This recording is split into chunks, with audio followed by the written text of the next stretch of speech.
here it is, the all-new 2020 BMW M340i xDrive. So a few months ago, I got the opportunity to review the outgoing F30 340i xDrive. It was great because it had the rev-matching manual transmission, which is a nice departure from the usual automatics these days. Rumor has it though that BMW is still going to offer a manual option in their upcoming M3s, but the rest of the lineup looks like it's stuck with the 8-speed automatic, which is not necessarily a bad thing. Coincidentally, this also looks like the same exact color as the last 340i I drove, which is mineral gray. Anyways, the 2023 series is a complete redesign, top to bottom, inside and out. The wheelbase is extended by 1.2 inches. The overall car is slightly longer, and it's taller and wider by almost an inch. The most obvious difference is the way it looks. BMW has sort of chiseled out the body. It looks more masculine and assertive than the F30 it replaces.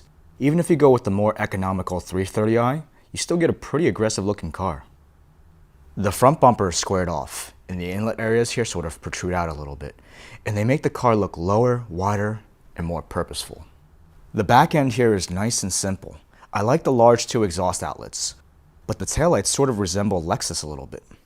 Now that I think about it, it's not really that drastically different from the outgoing F30 model. I mean, the front bumper here is really aggressive and I love it.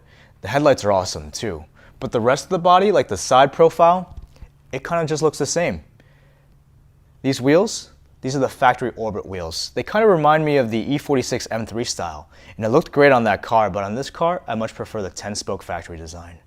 Anyway, let's move to the interior. That's where all the changes happened anyway.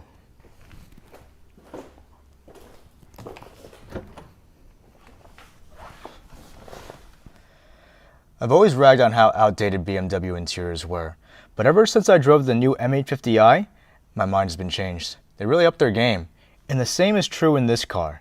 I really love this new digital dashboard. It's one of my favorites so far, and I love the fact that it's standard. The buttons and cabin layout is cleaned up. It looks a lot more hip and less like a retirement home in here. This silver trim is nice. It looks like it's textured like the one from the M850i, but it's not. It's kind of just plain and flat. I forgot what they call it, but it's definitely different than your usual piano gloss or gimmicky looking carbon fiber. The one thing I would have to complain about is the steering wheel. I hate that it's not flat bottom like some of its competitors. This is technically a performance offering, and I wish they kept up with the theme here. The seats themselves aren't bad. They don't look that supportive, but they work pretty well. I like the blue stitching throughout the interior.